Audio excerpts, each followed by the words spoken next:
gonna have the going.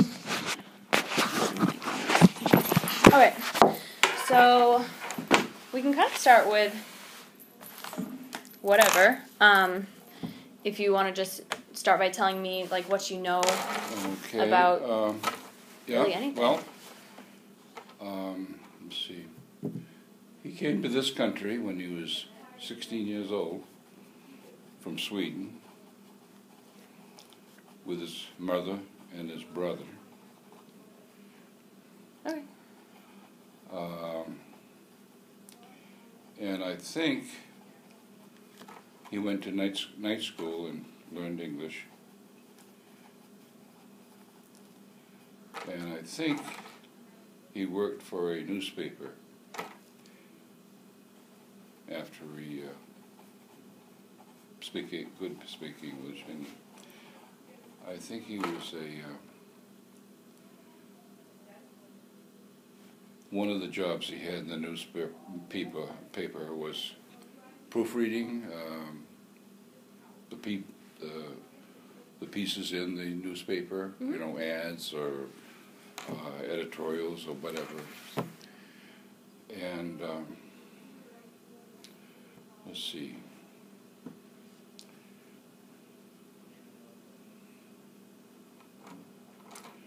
If I knew anything else that he did before he went into the service. Really anything you can think of is fine. I don't.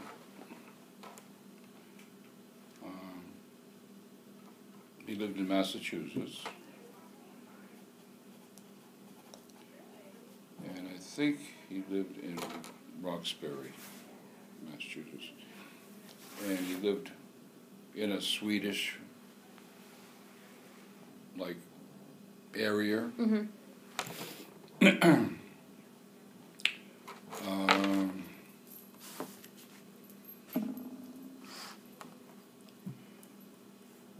His mother, I don't know what she did in Massachusetts, but I think it was in the late 30s. They bought a farm up here in Reedfield, and that's where his mother and father lived. His father came over to this country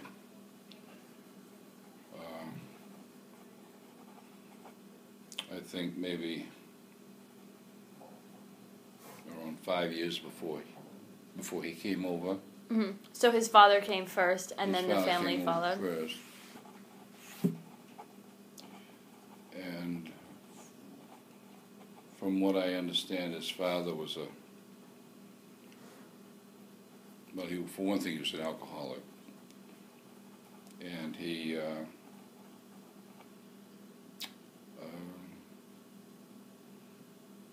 was, you might say, he was enjoying the good life of this country. And finally, the reason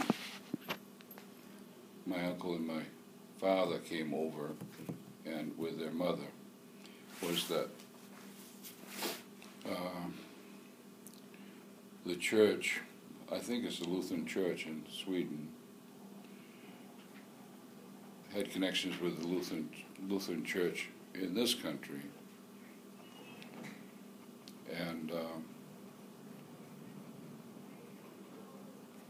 the church in this country got a hold of the church in maybe it's the other way around. I think it was probably the Lutheran Church in Sweden got a hold of the Lutheran Church in this country and told them that my grandfather had come over here maybe 5 years, maybe around, let's see, around 1920. And so far he hadn't sent for his family. Mm-hmm. So the Lutheran Church in this country looked into what he was doing here and Mm-hmm. when he was going to send for his family. And they found out that he was just, I don't know what the word is, like a playboy in this country. Mm-hmm. And so the Lutheran Church in this country said, you send for your family. You send for your family right away, or we're going to send you back to Sweden. And if he knew if that happened, that probably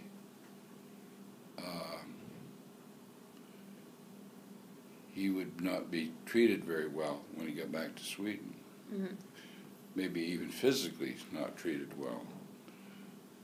So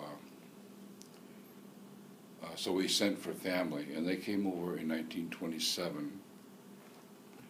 Is when he came over. See, yeah, 1927. So from then to when he went in the service, I don't know, other than working in a newspaper, that I don't know just what he did. Okay, that's fine. Then he went he was in the Philippines during World War II. And well, for one thing, to describe my uncle, he was quite a storyteller. So anything he told me had questions of truth behind it, okay? Because he said he had a couple ships blown out from under him. He had a bullet was all still lodged in his skull, and that he was when he got back to this country, he was in the Secret Service looking for spies, traveled trains back and forth across the U.S., and so on and so forth. But that's kind of questionable, all that. What was your uncle's name? Nils, N-I-L-S. Oh, that was your uncle. Okay. That's my uncle. Okay, because I wasn't exactly sure what the relationship was. Oh. So Nils is your uncle? Yes. Okay, okay. Yeah. So... and was Nils the one that worked in the newspaper? Yes. Okay, okay. Yes. See, when he must have had a pension or something, because I think when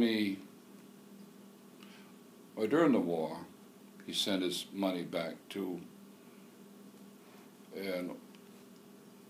an older woman where he sort of roomed and boarded, and apparently she was supposed to save the money for him, but she spent the money instead of saving it for him. So, but that's here, there. And he lived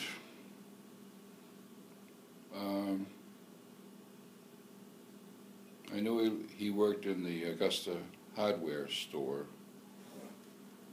for a while.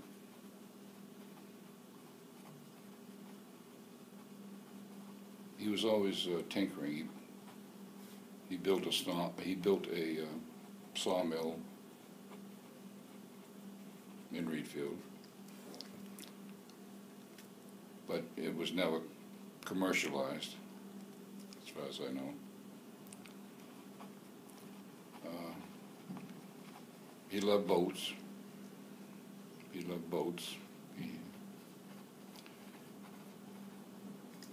When he went into the nursing home, at the time he went into the nursing home, I think he was around 80.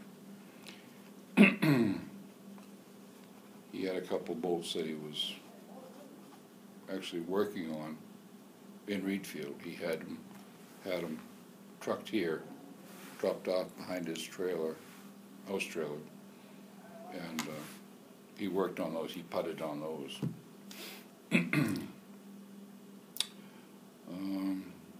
So he is a great lover of the ocean and the sea. And I guess you could call him a ship's carpenter. He was did very unique work as far as boating was concerned. You know, you have all these. You don't have much space, so you got to make use of every little nook and cranny. Yeah. The boat work was after the war? Yeah, okay. Yeah. That was. He got married when he was 53. So that would have been, let's see, 53 and 16 would be.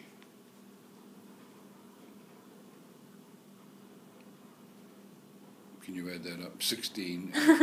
I think it's 69. And 53's 69. Mm-hmm. Yeah. 1969 he got married, approximately.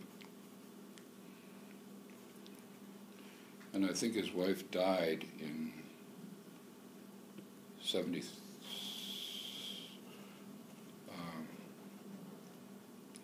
Get married in 63? Is that what we said? No, we said 69. So I think his wife died around when he was 79. He was widowed at 79. What year was he born? What's that? What year was he born? I think he was born in 1916. Okay. He was 3 years younger than my father, as far as I know.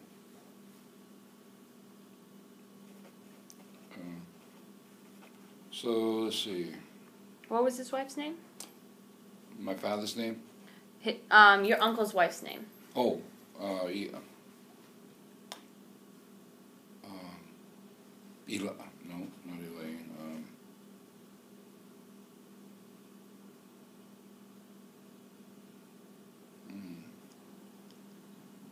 Let me think.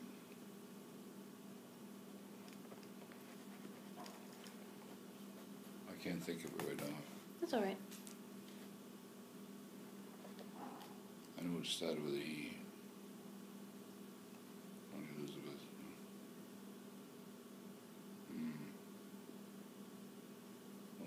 Almost had it. Yeah. Any more questions? Maybe I can fill you in if you have questions. So the stories he told you about his time in the war, you think might have been kind of exaggerated? Mm-hmm. Yeah. Like really exaggerated? I think he was on a cargo ship. Mm-hmm. I think he was employed on a cargo ship. Served on a cargo ship. Mm-hmm. Yeah. I'm trying to think of his wife's name.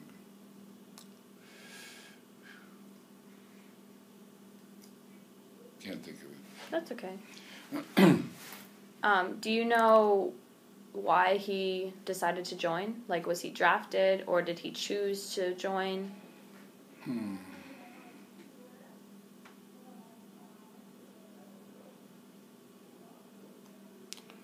don't know.